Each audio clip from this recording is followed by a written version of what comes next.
Jadi insyaAllah pada malam ini kita gunakan kitab dosa-dosa besar ataupun Al-Kabair yang disusun oleh Al-Hafiz Muhammad bin Ahmad bin Osman Al-Zahabi, ataupun judul asarnya yakni Al-Kabair, mana sambungan pada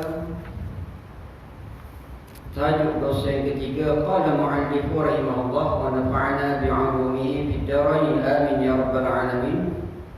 Menahan keluar zakat. Ini dosa ketiga perbincangannya. Dosa kelima perbincangannya menahan keluar zakat.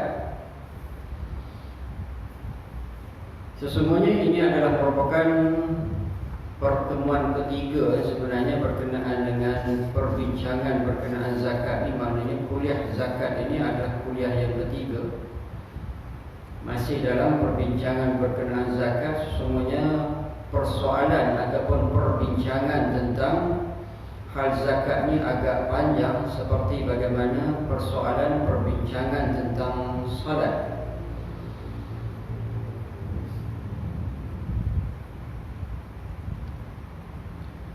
Daripada Ibnu Mas'ud radhiyallahu anhu tentang firman Allah Ta'ala, dari hal orang-orang yang tidak mahu mengeluarkan zakat itu berbunyi, yauma yu'ma 'alaiha fi nari jahannam wa tuqwa biha jibahuhum wa junubuhum wa dhuhuruhum hadza ma kanaztum bi anfusikum.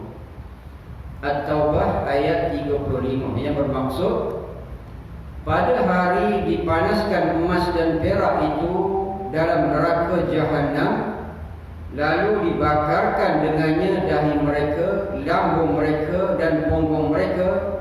Inilah balasan apa yang kamu simpan bagi diri kamu. Ini adalah merupakan balasan yang akan dikenakan kepada mereka-mereka yang tidak mengeluarkan zakat. Zakat ni ada zakat badan, abdan, ataupun zakat mal. Zakat abdan itu zakat fitrah. Zakat mal itu termasuk duit simpanan, termasuk emas dan perak yang kita simpan, ataupun emas dan perak yang kita ketemukan. Termasuk juga zakat pertanian, termasuk juga zakat ternakan dan sebagainya. Dipanggil zakat mal, zakat berkenaan dengan harta. Dan satu lagi zakat abdan, zakat fitrah, zakat badan, di mana pada hari dipanaskan emas dan perak di dalam neraka jahanam. Allah Subhanahu wa taala pesan dalam surah At-Taubah, di hari akhirat besok emas dan perak, ini harta benda yang tidak dizakatkan, akan dirupakan dengan emas dan perak logam. Yang logam itu akan dipanaskan di dalam neraka jahanam, lalu dibakarkan dengannya dahi mereka, dan dicop ataupun dibakarkan, distereka dahi orang yang tidak bayar zakat. Dan juga akan dibakar menggunakan emas dan perak tadi, lambung orang yang tidak bayar zakat serta punggung mereka. Inilah balasan apa yang kamu simpan bagi diri kamu. Ini orang yang tidak membayar zakat masa dia hidup. Dia tidak mengeluarkan zakat bagi zakat hartanya. Termasuklah kalau dia bertani, tidak keluarkan zakat pertanian. Kalau dia menternak, tidak mengeluarkan zakat ternakan. Kalau dia berniaga, tidak mengeluarkan zakat perniagaan. Apabila kesemua itu sampai nisab dan haul, wajib untuk dikeluarkan zakat. Termasuk juga zakat fitrah, naklah dikeluarkan zakat fitrah. Dan ada, yang ini saya ada berkuliah bulan lepas, ada satu tempat, ada pertanyaan atau persoalan berkenaan dengan tak bayar zakat fitrah. Sebab yakni pengumuman raya itu apabila diumumkan anak bulan besok terus raya, ada yang tak keluarkan zakat. Jadi jawabnya berdosa, tak bayar zakat. Bila tidak ada alasan apa, zakat itu wajib dibayar. Jadi tidak ada alasan tidak berzakat.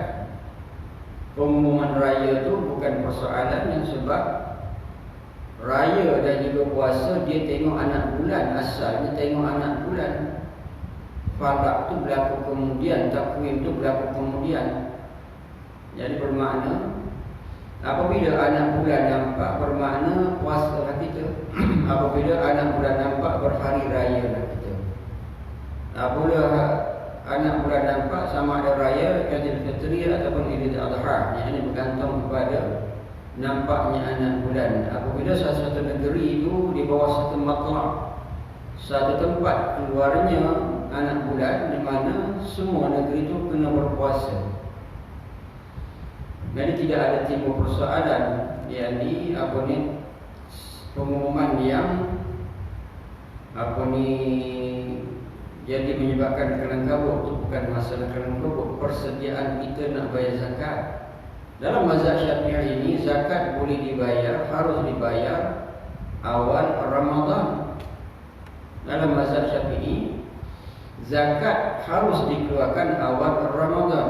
Zakat itu wajib pada 1 Syawal, sebelum daripada sembahyang raya.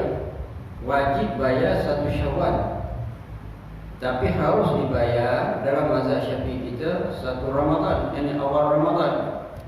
Jadi tak timbul masalah pengumuman itu menyebabkan jadi kelang kabut. Sebenarnya kita bagaimana nak menguruskan persoalan zakat. Sebulan kita berpuasa, jadi kena keluarkan zakat. Sebenarnya apabila kita lihat kepada hukum asal, raya itu tengok anak bulan. Sebenarnya kalau kita ni ada sedikit pengetahuan tentang hukum syarak, maknanya bulan Syaban, apa bulan Syaban itu 30 hari.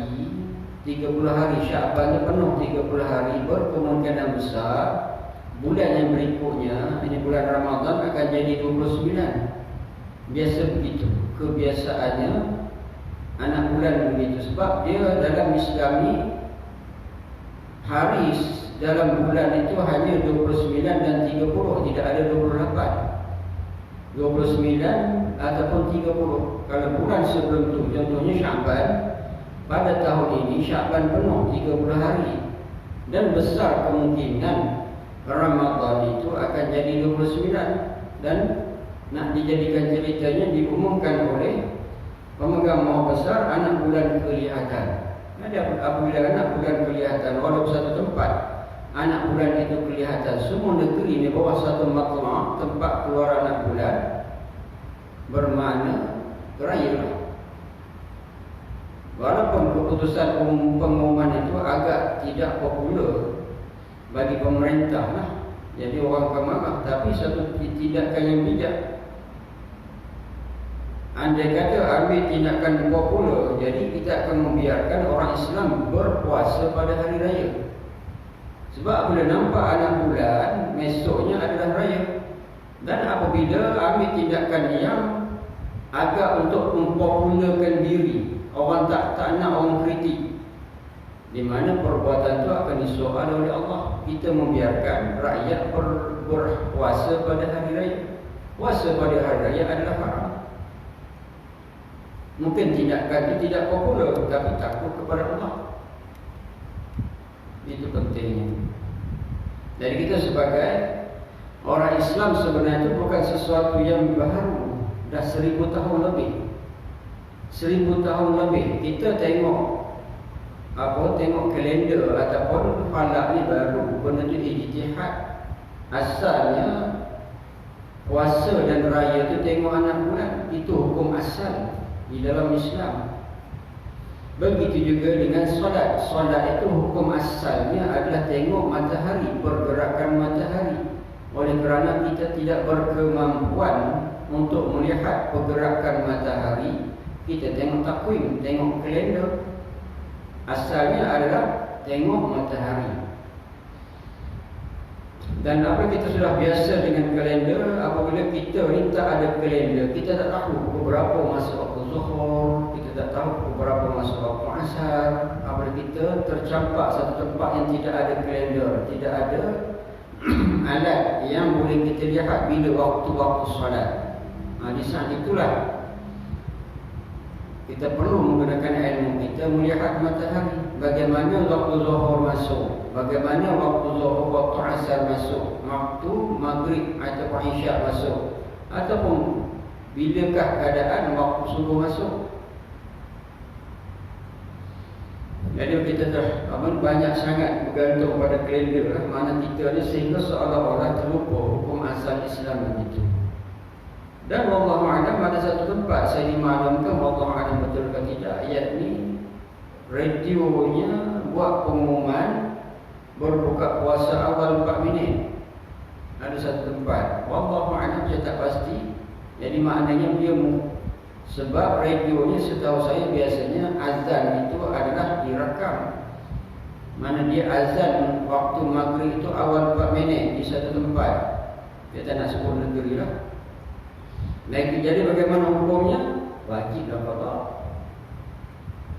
Kalau kita dibuka puasa awal sesaat pun wajib qada. Lagi 4 minit itu lama sangat.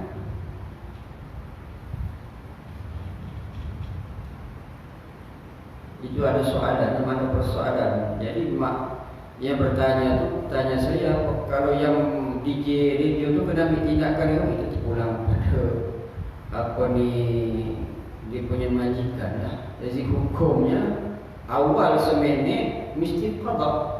Begitu juga solat, kalau kita solat awal sesaat, kita mesti solat semula. Sebab solat itu mesti dalam waktunya, tidak boleh awal. Kalau terlambat lebih daripada waktu jadi qada. Kalau awal daripada waktunya tidak sah, walaupun sesaat. Itu berkenaan dengan waktu. Jadi kita sebagai orang Islam yang kita belajar ini tak timbul persoalan apabila pengumuman itu agak menyebabkan jadi kelangkabut, tak timbul persoalan. Sebab anak bulan itu akan ditengok 29 Ramadan. Petang 12 Ramadan akan dilihat anak bulan. Dan ada kata anak bulan itu nampak, maknanya raya lah besok. Kalau tak nampak, tak raya. Itu yang kita pegang dalam minda kita. Tapi sebab kita terpengaruh 100% kepada kalender, itu yang jadi kita ni tak bersedia. Lebih-lebih lagi dalam perkara hukum, yakni zakat fitrah kita tidak bayar. Ada tak bayar zakat fitrah? Kalau bayar zakat fitrah selepas daripada sembahyang raya, dia tidak jadi zakat fitrah, dia jadi sedekah. Jadi perbuatan tak bayar zakat fitrah itu memang berdosa lah. Dan dia kena qada.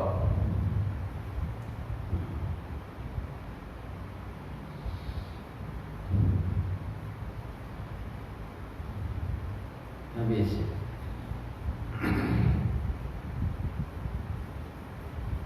Dia mengatakan seterusnya, dia mengatakan Ibnu Mas'ud, dia meriwayatkan hadis ini, yakni kata Ibnu Mas'ud, dia mengatakan seterusnya, tidak ditumpahkan dinar pada wang dinar ataupun yang wang dirham dengan dirham, tetapi diluaskan siksaan itu pada seluruh kulitnya sampai diletakkan semua dinar dan dirham itu dengan siksaan yang keras padanya. Maksudnya, ini bukan gambaran hanya sekeping dinar itu dipanaskan, dicok kepada dahi, bukan. Tetapi dia punya kepanasannya amat dahsyat. Itu sebagai satu simbolik saja tentang azab ini. Sesungguhnya azab yang sebenarnya lebih dahsyat daripada sekeping dinar dipanaskan, dicok dekat dahi. Bukan sebegitu maksudnya. Dan ini dia punya kepanasannya adalah amat dahsyat, sehingga boleh tembus kesakitannya ke dalam tulang belulang.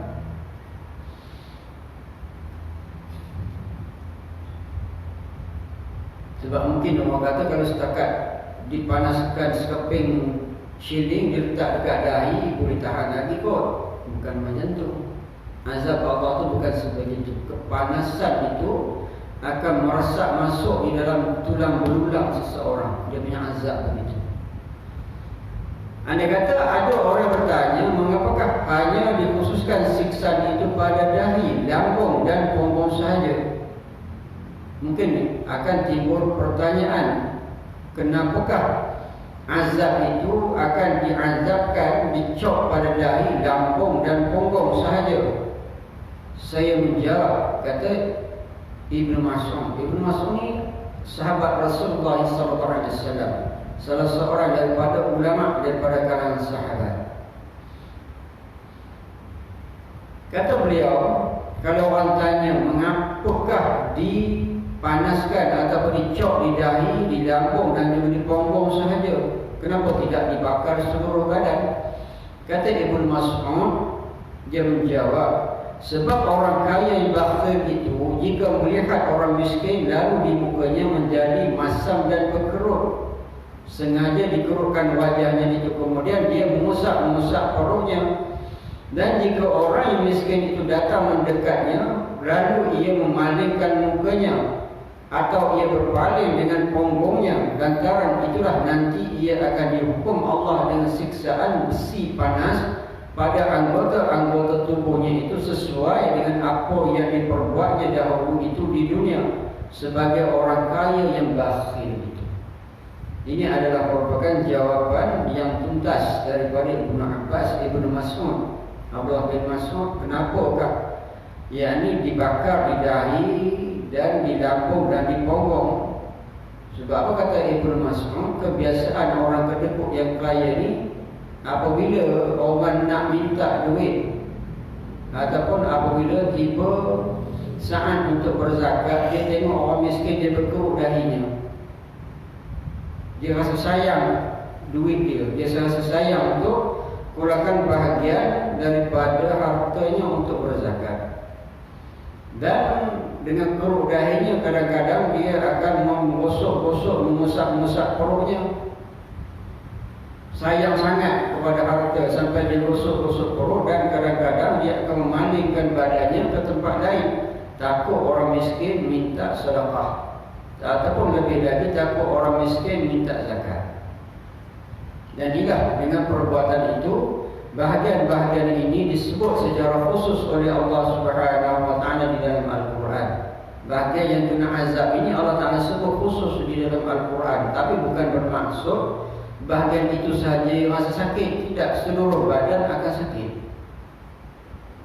Cuma bahagian itu bahagian yang menunjukkan ketidaksenangan orang kaya apabila berhadapan dengan zakat, berhadapan dengan orang miskin untuk minta zakat. Tiga anggota itu menunjukkan penentangan ataupun penolakan untuk berzakat.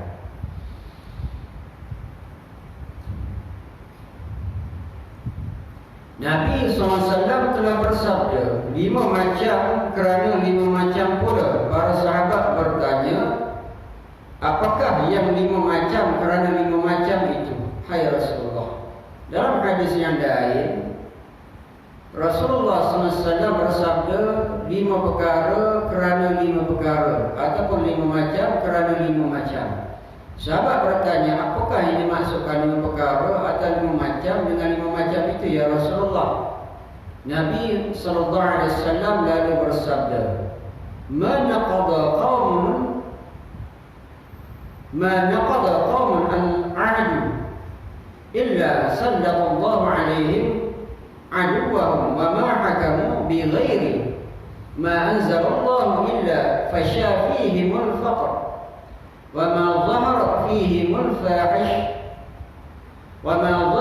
fihimul fahishatu illa fashafihimul maut wa ma taffaful mikyal wal mizan illa muni'ul nabata wa uqidhu bis sinin wa la mana'u zakata illa hubisa anhumul faqr illa hubisa anhumul qatr. Rawahu Tabarani wa Ibnu Majah wal Hakim.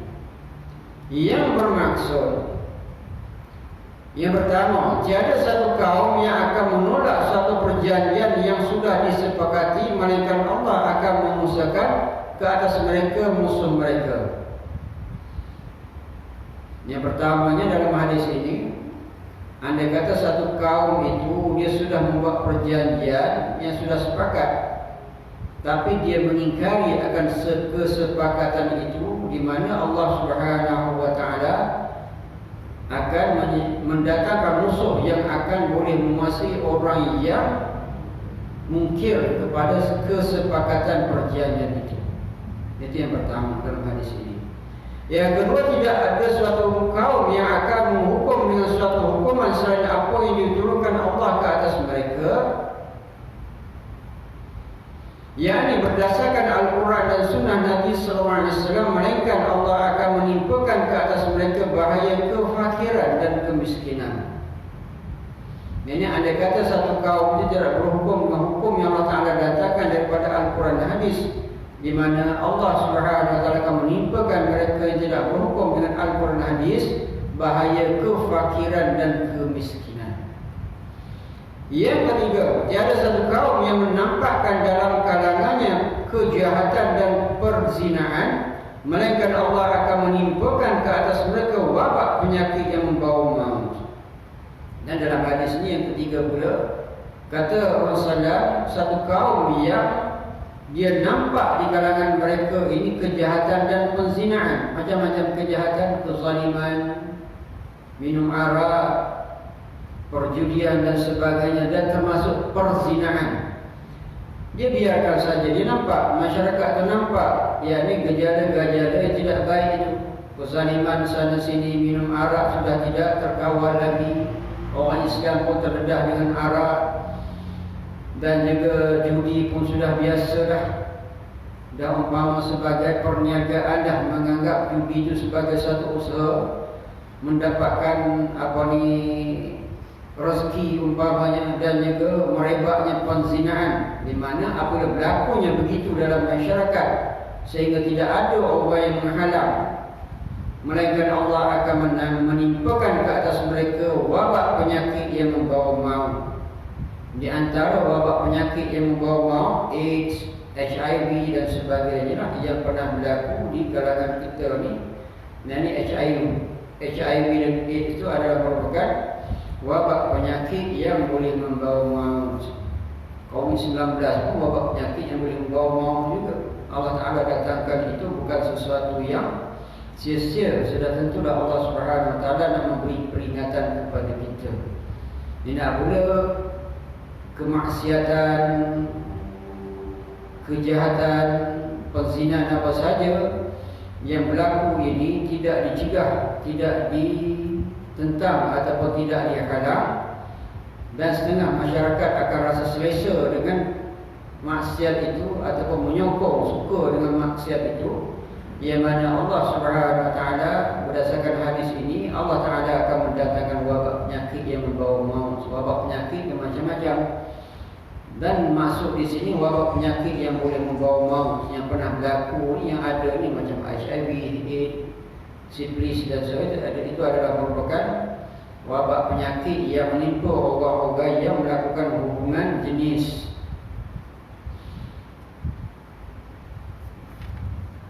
Dan yang keempat, mengajar daripada hadis ini, tiada satu kaum yang suka menipu dalam timbangan atau takaran, melainkan terhalang kepada mereka semua tumbuh-tumbuhan, yakni akan datang kemarau yang membunuh semua yang tumbuh hingga merebak kelaparan. Dan apabila dalam kalangan masyarakat ini ada menipu timbangan, dia punya penimbang itu tidak di-calibrate ataupun dia membiarkan timbangan itu memang salah. Sepatutnya 1,000 gram atau 1 kilo dia adjust jadi 110 umpamanya, 1,010 gram. Jadi apabila ditimbang benda tu, barang tu akan timbangan itu dah sampai 1,000 gram, sebenarnya belum 1,000 gram lagi asalnya, jadi tipu.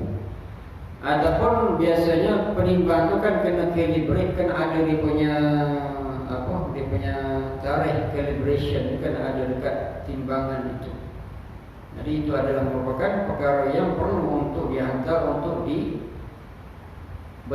balik dia punya skala ataupun derajat timbang, dia punya calibration itu. Tapi tak ramai lah peniaga-peniaga yang akan buat macam tu.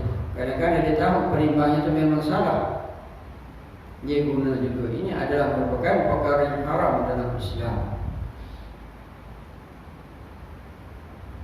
Ada juga orang yang timbangannya betul, tetapi dia tipu. Maknanya kalau 1 kilo tu kalau orang yang beli tak nampak, dia buang sikit pun ada juga. Pernah saya tengok dalam satu YouTube orang bagi lah. Yang ni orang yang meniaga buah, meniaga limau. Dia timbang tu memang 1 kilo betul, tapi apabila masa dia nak masukkan dalam plastik, dia buang sebiji. Jadi dia akan untung sebiji. Untung tu untung neraka Allah. Sebiji tu tuan-tuan tak boleh membawa kaya. Nafsu saja rasa untung. Sebenarnya itu adalah mengundang neraka Allah Subhanahu wa ta'ala. Kalau orang yang membelinya 100 orang, di hari akhirat besok 100 orang tu akan minta balik kepada dia. Dia kena ganti balik kezaliman itu. Mana nak cari kezaliman tu nak diganti di hari akhirat? Allah Rabbi. Jadi kalau kita menjaga menyentuh eloknya lah, adalah kita punya sikap untuk bersedekah. Apa salahnya bagilah limau yang kecil-kecil ke sebiji sebagai lebih kan. Kalau 1 kilo dah okey, 1 kilo ada limau kecil tambah sampai sedekah. Itu yang lebih bagus. Ini tidak terbalik. Sepatutnya 1 kilo, tapi apabila pembeli tak nampak, dia keluarkan 1. Dia maknanya kalau 100 orang pembeli, dia akan untung 100 biji untung, nampak untung. Tapi di akhirat besok dia adalah orang yang amat rugi, orang yang zalim. Zalim ini tidak semestinya pukul orang zalim, itu memang zalim. Termasuk juga tipu, itu adalah zalim. Bagaimana orang yang zalim di hari akhirat besok, kata Rasulullah SAW, dia adalah orang yang muflis, mufallis. Sahabat tanya, ya Rasulullah, apakah maksud muflis itu? Nabi tanya, sahabat, kamu tahu tak itu muflis? Sahabat kata, muflis itu orang yang hilang harta benda lah, tak ada harta benda muflis. Nabi kata, muflis di hari akhirat, orang yang membawa amal ibadah pahalanya banyak, tetapi dia banyak buat zalim kepada orang, sehingga amal kebajikan pahala itu diberi kepada orang zalim, sehingga habis dia punya amal ibadah dia, amal soleh habis. Dan kalau tak cukup lagi, dosa orang yang zalim itu akan letak kepada dia. Allah Akbar. Di mana dalam satu riwayat, orang yang zalim tidak bayar hutang.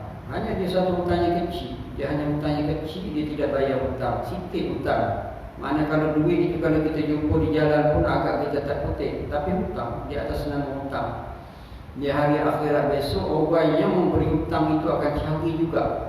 Sebab di hari akhirat besok, setiap orang akan mencari keuntungan daripada orang lain.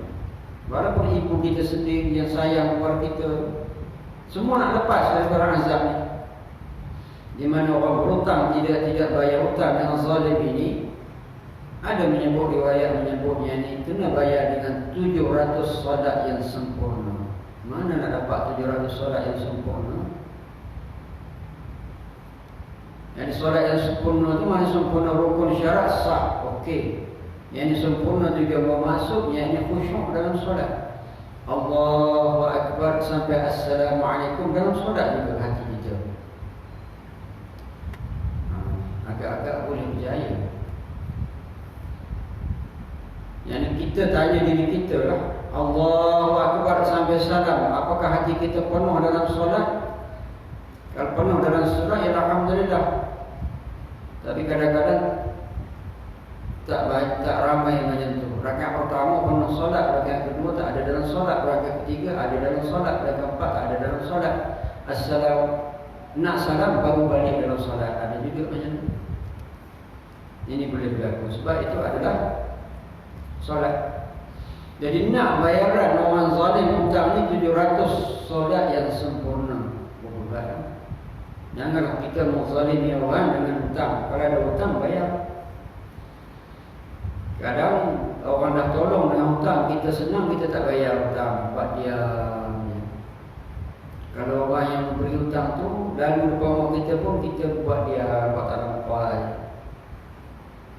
Kena bayar hutang. Di hari akhirat besok, orang tidak membayar hutangnya, orang yang amat rugi.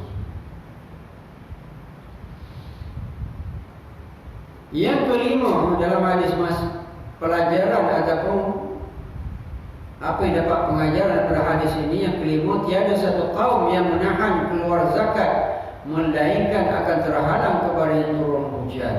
Kemarau ini satu daripada sebab tidak bayar zakat.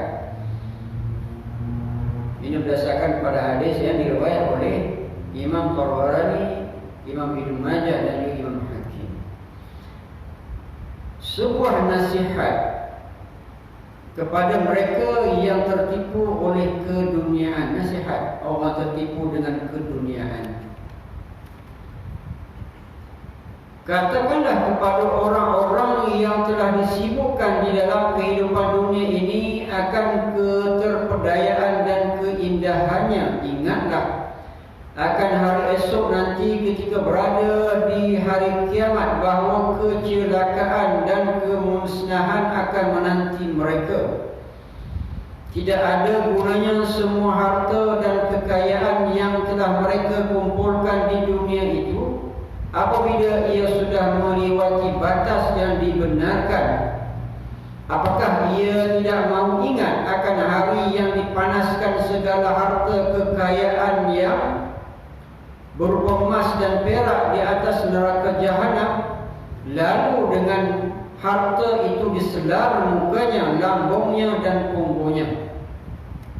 Saya baca aja, ini nasihat saya baca. Saya tidak payah nak terangkan. Ambil nasihat seperti kita dengar khutbah Jumaat. Ambil dia punya nasihat. Rupa-rupanya segala harta kekayaan yang telah dikumpulkan di dunia dahulu itu menyebabkan dia menerima siksaan yang berat. Segala emas dan perak yang dikumpulkan itu dijadikan barang tambang yang dipanaskan di atas neraka jahanam, lalu disedarkan dengannya akan badan pemiliknya supaya siksaan itu menjadi lebih berat. Kemudian dibawakan pula orang yang terjauh dari petunjuk.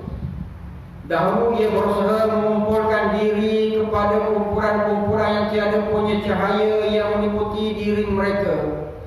Maka kerana itulah juga mereka dibawa ke neraka jahanam, lalu diselar kerananya muka mereka, lambung mereka dan punggung mereka. Sebab jika mereka ditemui oleh orang yang berhajat dari kaum fakir miskin, selalu dipersukarkan. Kiranya ada orang yang menadah tangan meminta sesuatu, mereka menjadi marah. Dan jika orang itu berlembut kepadanya, dia akan mengatakan, baiklah, aku akan membantumu dengan syarat engkau membuat begini-begini. Dia telah melupakan bahawa sekiranya Allah Ta'ala berkehendak, nescaya dia akan memberikan kekayaan itu kepada orang yang memerlukan bantuan itu, dan memiskinkan sesiapa yang menahan harta itu.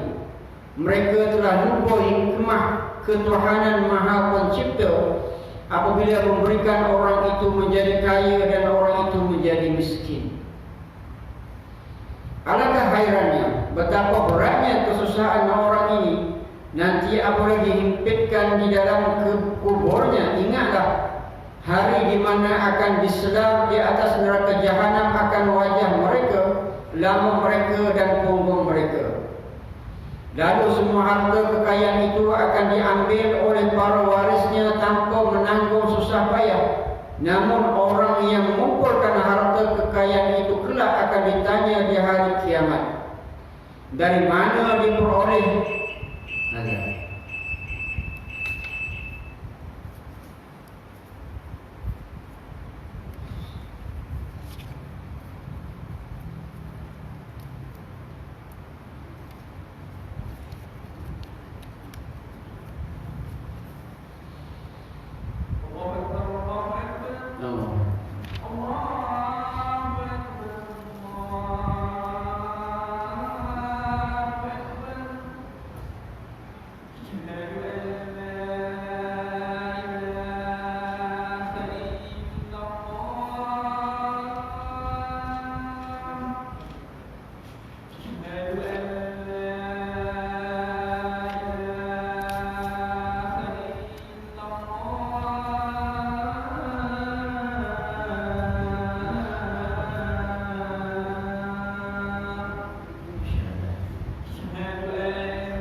Alangkah hairannya betapa beratnya kesusahan orang ini nanti apabila dihimpitkannya di dalam kuburnya. Ingatlah hari di mana akan diselar di atas neraka jahanam akan wajah mereka, lambung mereka dan punggung mereka. Lalu semua harta kekayaannya itu akan diambil oleh para warisnya tanpa menanggung susah payah. Namun orang yang mengumpulkan harta kekayaan itu kelak akan ditanya di hari kiamat, dari mana dia peroleh ke semua harta kekayaan itu dan bagaimana dia memperolehinya pula.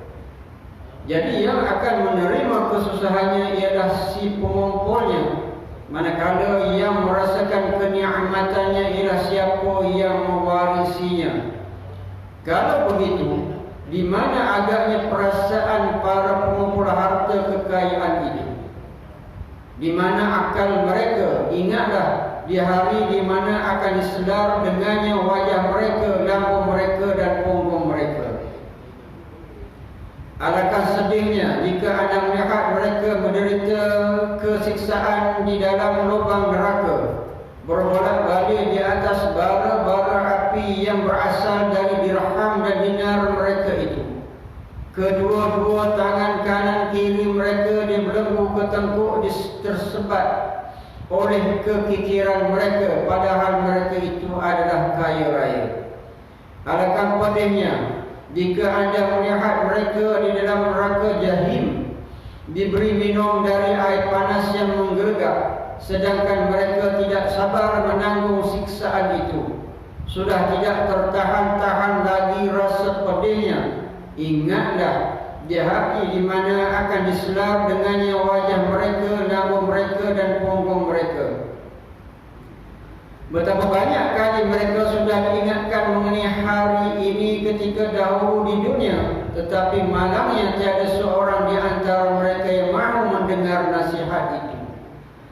Betapa banyak kali mereka sudah diingatkan tentang siksaan yang berat ini, namun tiada siapapun yang berasa takut dan gentar.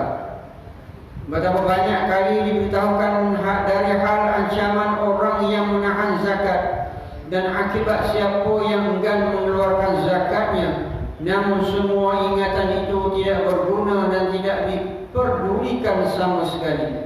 Nah, sekarang semua harta dan kekayaan yang dikumpulkan itu tiba-tiba bertukar rupa menjadi ular ganas yang berkepala gondol. Ini bukanlah tongkat Musa yang diserupakan seperti ular yang boleh berubah-ubah.